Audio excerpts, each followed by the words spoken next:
When did you become the very thing you swore to destroy? The day I told my daughter she can't have ice cream for breakfast. But you can definitely do ice cream for dinner. Ice cream and a can of fruit cocktail is my go-to dinner if I'm ever getting over a flu and haven't been eating much. I tried to quit smoking using Chantix in 2008 and 2009. It didn't work because the nightmares were so graphic and scary. I had 2 before I stopped taking it. I don't remember the first one, but in the second one, I killed a guy by removing his limbs very slowly. It really grossed me out. Didn't realize I was capable of that sort of barbarity even in some unlocked portion of my mind. Now I do autopsies for a living. It's weird that elements of my absolute worst nightmare is part of my day-to-day. Had a cop ask me to remove a guy's hands a couple of weeks ago, and it's literally not even crossed my mind a second time until just now. A few years ago, I would say, yo, ironically, to make fun of people who said yo. Now I start almost every conversation with, yo dude. I can't count how many cringy habits I've started this way. The line between using ooh-woo, ironically, and seriously grows thin every minute. My entire life while growing up, all I wanted to do was be a police officer. Received my bachelor's in political science and minored in legal studies and criminal justice. Received my master's in criminal justice. Scored top 5 in physical and written exams at every agency I applied. No criminal history and no previous drug use. I was denied by every single agency. Entered law school and applied for an internship at a DA's office while in law school. Was denied. Passed the bar and applied at the district attorney's office as a criminal prosecutor. Denied even though I had criminal law experience and my courses emphasized criminal law. Now I am a criminal defense attorney. If you can't join them, beat them. I actually have a friend that had a similar-ish thing happen, but they didn't end up becoming a DA. Basically made themselves overqualified to be a cop. Kind of explains a lot of things in America. I make video games, and 95% of my career has been on consoles. Had to help out a team at work a few years back with a mobile game, and they made me add in the bit where the pop-up comes up asking you to rate the game. I died a lot inside then. Much better than those pinheads adding ads with no close signs. I hope they get an ad too. Or when they know when you're going to be touching the screen in a specific area and they throw an ad right in there, just in that perfect time when your brain has made the decision to move your finger and before your finger has hit the screen. I used to hate grumpy old guys. Now, I don't even have kids, and I found my mother coming out of my mouth to my nieces and nephews. It's appalling. I feel like Nick from New Girl. I'm looking forward to getting old. I'm just growing into my personality. When I got put in charge of people at work, I said I was going to be a cool boss. And then I realized that there's a lot more to it and these idiots are up and I have to answer for it.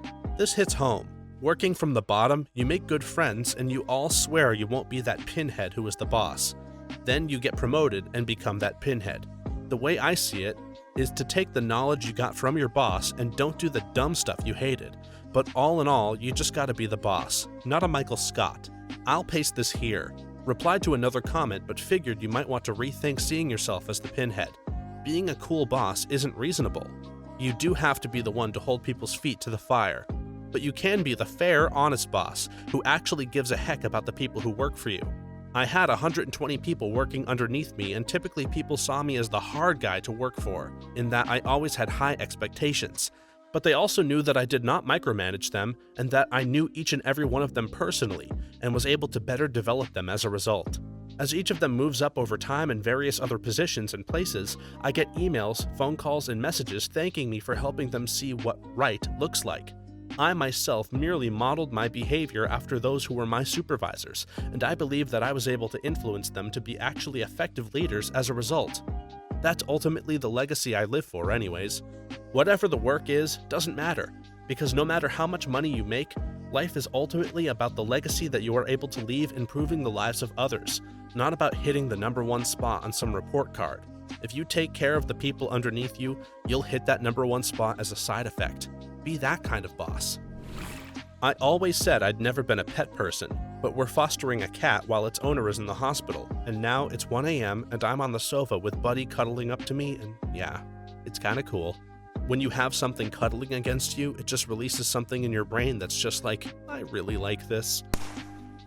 I vehemently insisted that leggings weren't pants and should only be worn with dresses or skirts. 10 years, one baby, and one pandemic later? Sure, they're pants. They're practically formal wear at this point. This made me realize that the leggings as the pants thing has been around for a decade. It was such a debate when I was in college. Please don't force me to confront that this is the same as saying a decade ago. Not with the all caps. I'm not ready for any part of my adult life to be an all caps amount of time ago. When they offered me 6 figures and a vehicle, as in action figures and a Hot Wheels car, or maybe it was a larger vehicle to go with the action figures. In the late 80s and early 90s, I was a typical skater punk metalhead teen. I swore up and down I would never settle down. I didn't want some 9-to-5 life with the house and family. I am happily married, have a great career, and love every second of it. There are times when I sort of wonder what my life would have been if I just kept doing what I was doing, but I'm pretty sure I would be miserable. Screwing around and partying is fun when you are 17 to 23, but in my 40s, screw that. I'm tired. God, I partied a lot my freshman year. Now 10 years later, I can have a couple of drinks and have a good time, but any more than that and I'll be paying for it for days. I partied non-stop from 19 to 21. At 35, I have half a can of White Claw and want to nap on the couch. So old, so boring. I used to be anti-smartphone. Now, if it's not by my side, I go crazy. You sound exactly like my mom. In one breath, she'll say, "Look at everyone glued up their phones." Then in one swift move, pull her phone out. I love my mom, but man, it's annoying. It feels so crazy to me since when I was a kid, I wasn't even allowed to watch TV while eating. But now my parents can't even get through their favorite TV shows without using their phones, and it's like the rest of the world developed ADD or ADHD when I grew out of it. I used to hate poached eggs and Eggs Benedict. Boy, was I an idiot. My adult diet consists mostly of things I hated as a child, and the few things I don't like are the stuff I loved as a kid. Seriously though, how did I like cottage cheese? Man, how did you do it? I'm 44 and I choke down my vegetables because I know I need to, but man, I'd eat like a 6-year-old every day if I could. Chicken tenders and pizza round the clock. I don't think I've managed to acquire a single taste. I installed Snapchat. I've honestly really come to like Snapchat. It makes it easier to stay in contact with friends who live really far away, but it feels a lot less performative and more personal than Instagram and other platforms. That's exactly how I feel about it. People around me are all on Insta for sharing pics, but there's something about Snapchat that leaves things in the moment. I always said I hated people who were just content in their jobs and didn't want to rise up. I love the work I do, and I want to get to the highest skill set in it, but frankly, I'm not sure if I am interested in a real promotion at this point in my life. That's how I've always been, because what's the point in working yourself to death? That would be wasting my life and my time with my friends and family. There's so much I have left to do in this lifetime. A job just allows me to do those things. Same here. I'm perfectly content with the boring life of a grunt if it means the bills still get paid. I understand working a dream job, but when you love what you do at work, what do you do outside of work? Don't people like that get burnt out? I bought Crocs and a weed whacker on the same day. End me now. Anyone can be a father, but it takes Crocs and a weed whacker to become a dad. 2 years ago, I put down new grass in the small part of the front yard that I own. I sat down, picked up a book, and read a bit in the garden. When I looked up, my nephew from next door was rolling across my freshly laid down patch of grass. I told him to get off my lawn. I was 26. Age happens faster than you think. I'm a new house owner. I've just recently been finding poop in my yard from a dog I don't own. It's really pissing me off. I'll start this by saying I'm a dog owner. I own 2 medium-large mixed breeds and clean up after them myself without issue. Our old neighbor refused to fix their fence and their dog preferred to come to our yard and do his business. I don't blame the dog. He didn't know any better because of his crap owners. My best friend and I were out planting flowers she had brought from her garden, and her 8-month-old son almost rolled in poo. That was it. I proceeded to grab a shovel and start flinging it over the fence at their house, screaming obscenities at them. Not my proudest moment, and no, they did not learn their lesson, but damn it, it felt so good to get that out of my system and yard. Drank a crap ton of milk when I was a kid because I believed lactose intolerant people were wimps. Lo and behold, I'll crap my pants if I have a glass of milk nowadays. There is lactose-free milk, yo. That's all that we buy in this house. 3 kids, my wife and me all lactose intolerant. I've tried that, and all of the lactose-free ones I've found have a very off-putting flavor to them. I used to hate the concept of anime, even though I didn't realize Pokemon was one. Now I read manga like nobody's business and spend my Sunday evenings doing nothing but watching the newest seasonal episodes. Do you have a hentai addiction yet? Everyone knows you find anime through hentai, not the other way around. When I picked up smoking at the age of 17, same here, but I took it up at 16. Best friend and I always swore we wouldn't, and we were constantly bugging her dad and my mum to quit. Both of us ended up as smokers, and eventually both of our parents quit. Please, for the sake of your future family, work hard to quit. My father died a year and a half ago from terminal lung cancer caused by smoking. He died a horrific, painful death in my arms that has haunted me ever since. He had quit smoking too late, insisting, "I'll go to the doctor when I quit smoking." He quit smoking just in time to be diagnosed terminal and was dead a month later. When I vacuumed up a Lego and was like, they're like $5 a piece these days. That crap's expensive. The average is around 10 cents a piece. I do own a few pieces that are $70+ though, and yeah, they're ridiculously expensive. I think if you did the math, Lego beats the value of gold. Won the 8th grade poetry slam by writing a poem about my anger towards my grandfather for drinking and smoking himself to death. By my 22nd birthday, I was putting down 2 packs of cigarettes and a pint every day. Now, I'm 3 months sober and clean from cigs though. Congratulations on the milestone. Good luck keeping it up, though luck may or may not have much to do with it. At my night job, we have a worker who has a bit of a panhandling issue, always setting up a tip jar and giving sob stories in order to get more tips. Keep in mind, this job is not what you would reasonably call a job where we depend on tips. We are paid properly by our employers. Usually, the first thing I would do when relieving her shift is put away the tip jar, because I'm not about to try and separate my regulars from even more of their money. But I got tired of seeing her walk out with a wad of cash that's assuredly put her at a much higher take-home than me. Having over 4 years seniority on her, and well, I do the brunt of the labor for the whole place. So what do?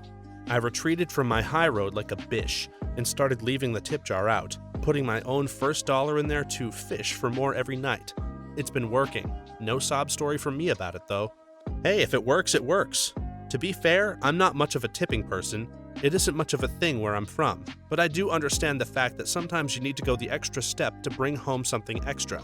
Appreciate you not choosing the sob story route. Good luck, and I hope things get better for both of you.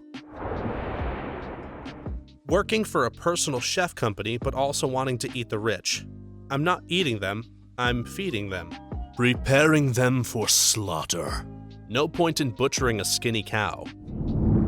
My parents are African, and they always made the food so spicy when I was a kid. Now I'm like, this meal needs more cayenne. And scotch bonnets. Bruh, same. I'm like a white dude. Was never big on spice. Started dating my Asian girlfriend about 5 years ago, and now I will legit eat anything that looks like it's going to burn my face off. Back in my late teens / the early 20s, I was fully anti-establishment, listening or playing in a punk band, anti-consumerism, and wearing shirts with the hammer and sickle. Now I have an impressive investment portfolio. If you can't beat them, join them. I didn't sell out, I bought it in. I used to find it weird that people got depressed over not having a BF or GF and desperately looking for one. 5 to 6 months ago, my relationship of 2.5 years ended, and I am all alone. I feel kinda lonely and down. I feel like I need a romantic relationship, but there is COVID, so I hardly see people. I am not yet desperately looking for a relationship, but I am heading that way. I don't know if this helps, but here goes. I used to be that dude too. I was very desperate to get in a relationship because that way I'd have unrestricted affection and care and love, etc. But I wasn't able to ever find one. I thought that I needed to be in a relationship. It wasn't until some deep thinking that I realized that I was actually loved. I remember my parents and what they do for me. No one will ever love me like my parents. And I remember my friends. They were always very supportive and tried their best to be understanding even though we were all just high schoolers. I don't need a girlfriend. I know now that I am already loved and appreciated by my parents and friends. Even when I fail to meet their expectations, they pick me up and try to make things better. They love me for who I am. I hope you have friends and family who are like that too. Just like most other people, I thought I'd always be super laid back, always up for anything and super energetic for hours, off 2 to 4 hours of sleep. When I was a senior in high school, I worked a bunch of overtime on top of school and still went out with my friends. Now I work fewer hours, rarely have the energy to see my friends, and most of the time I feel like a grumpy old introvert. I used to hate the post office, thinking they were lazy because they were protected by a union. When the Rona hit last year, lost my job and started working for the post office. It's an incredibly stable job, and I can assure you postal workers are very hard workers. Truthfully, even when I was more or less anti-union, I still respected postal workers. Walking and delivering mail in all sorts of weather and dealing with difficult people and animals takes a lot of willpower. Even working the front area of the post office requires a lot of willpower. Waiting in line a few times at my post office, I've seen my fair share of crapheads. I hated hippies when I was young. Long story, but it was my upbringing. Ended up joining the US Peace Corps and discussing this with my friend while we were 2 months into our service. At the time, we were smoking weed, I was wearing a Hard Rock Nashville shirt with a peace sign on it and listening to some Dave Matthews. He was laughing so hard. That's when I realized I am who I am. I was being hypocritical for years. I'm a citizen of the world. I'm in a fairly hilarious position where hippies is my general stance, but our political/social objectives are largely aligned. I used to laugh at veiny, hyper-muscular guys at the gym, dropping weights, grunting unnecessarily loud, carrying a whole sup bag to the gym for an hour workout, but now, 5 years later, it's me. So you know you do it, but still drop the weights, huh? And moan like a bear with a hernia? My grandpa died due to complications of smoking. I had always said I hate smoking and still do, but I've been stressed due to a lot of things happening at the same time in my life, and I have picked up smoking. I've smoked for 25 years, and my advice is to quit while you can and do something healthier to deal with stress, like drinking alone while watching game shows. My dad liked to do awful impressions of Disney characters that he spent way too much time teaching himself. He told me that as a kid, he was often lonely and did this as a way to make himself laugh. I yelled at him when he did it. A decade after his death, I realized that I'm constantly doing awful impressions of characters from games and cartoons I liked as a kid. You should hear my impression of Strong Bad. No, you really should not. As a kid, I was super against anything even vaguely girly. I was the goddamn cootie police. Now I'm a fan of My Little Pony. My BIL is freakishly against anything girly for his son. He wants a pink cap or Elsa doll. Dad will not have any of it. I can't see this ending in anything but either my nephew being super anti-traditional masculinity or super repressed, the latter of which I'll do everything I can to make sure doesn't happen. My nephew's grandparents are like this, into the stereotypical gender roles. They always get him trucks and boy toys. When my SIL had another baby, I bought my nephew his own baby to take care of. He named his doll Gary and insisted on putting him in his car seat when his mom got the new baby in his car seat. I'm glad he enjoyed baby Gary, and hopefully my gift was his grandparents too. There is nothing wrong with a little boy practicing being a dad. I used to be a Republican. Not like far right, but I was fairly conservative and thought liberals were a bunch of crybabies. I now vote mostly Democrat and find myself absolutely not able to relate to the Republican way of thinking anymore. I didn't leave the Republican Party. The Republican Party left me. Quote from Ronald McDonald. Thought the vegetarians eating salad stereotype was obnoxious, so I refused to eat them on a weird principle. Now, still vegetarian, but have a love for salads. I was definitely missing out before. I'm pretty darn far from vegetarian, but I love me a salad. I used to refuse to use emojis. Now I love certain emojis. I use emojis all the time on Reddit precisely because it bothers people here. When I missed my daughter's 4th birthday to attend a week-long work conference, the next year my daughter asked if I was going to miss her birthday again. Incredibly, the conference was happening in the same week. Instead, I quit the position, reduced work travel, and swore to never miss a family event again. All my work colleagues questioned what I was doing. 10 years later, I can say with absolute certainty that I made the right choice. When I got a mortgage, the gun lobby also says people need to be able to protect their property, Rock said, but every mass shooting is done by guys who live with their mother, so I believe you should need to have a mortgage to buy a gun. A mortgage is a real background check. Even if you go to jail for 30 years, you've still got to pay your freaking mortgage. Chris Rock. My parents always told me the cartoons I watch were pretty ridiculous, like SpongeBob, Invader Zim, Pokemon, and Ren and Stimpy. I was gonna be the cool adult and let kids watch all the hip cartoons just like I did. Fast forward a few years and I'm seeing my little cousins watch stuff like Teen Titans Go, Powerpuff Girls Reboot, and Loud House 24/7, and I want to rip my hair out every time I see those. TikToks are hilarious, but I just can't bring myself to download it. Yeah, this is what I've been saying. I've never understood Reddit's irrational hatred for anything on TikTok. I know there was possibly sketchy stuff with the company, but I mean, that applies to some extent with every mainstream social media company. But as a platform, it's like any social media. There's a variety of content catering to different people.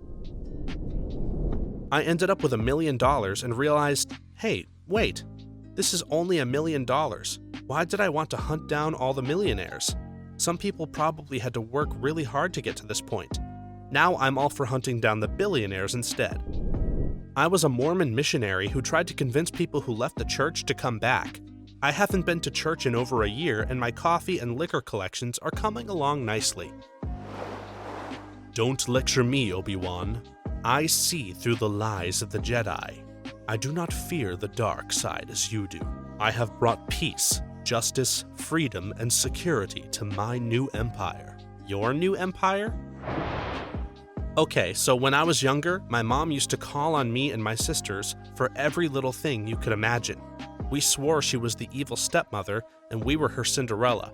Long story short, I take care of my nephew who is 7 years old. I call him for the most simplest things in the world, like turning off the light. I now have become the evil stepmother. I'll never be like those secular kids who listen to evil music like Linkin Park or My Chemical Romance. 10 years later, I'm an emo music listening ex-Catholic. My 14-year-old self was proud, arrogant, and could get away with holding very strong opinions and could get away with being abrasive with them. Naturally, I had a lot of people who I marked as inferior or enemies. Today, I think I would be in the crosshairs of my past self. I used to have extremely strong moral principles, to a ridiculous degree. I said I would never swear. Nowadays, I don't really have that barrier, but also understand when to use it for effect. You lose that effect by swearing 24/7. I also said I would never ever be violent, or even threaten violence. Later, I threatened to punch my bully in the face in front of the whole class, and now I'm learning martial arts, so I would have a last resort if push comes to shove. I used to insult depressed people, autistic and ADHD people for having little self-control. You get the idea. Guess who's seeking help now for mental health problems to get back on their feet? Let's just say that if my early teenage self saw who I was today, I'm the person he'd hate the most. I guess it only makes sense that out of the teens that I work with, the few who seem to gradually build a dislike for no reason are the ones who I see the most of my past teenage self in. I used to think people were up on their high horses when they would passionately talk about or protest social institutional reform issues. I'd wonder why they didn't just leave it alone or get on with their lives. After learning more about those same issues and realizing how messed up they are, I'm now one of those people. When I dropped out of high school, I thought people who went to college were such losers, and I would never fall for the scam that is higher education. Took a few years of minimum wage jobs, and seeing where that mindset often led people made me realize maybe I should reconsider. Third-year pre-med student, still a loser though. So I was right about that, I guess. Thanks for watching until the end. Be sure to like, subscribe, then stop by the channel to check out another video.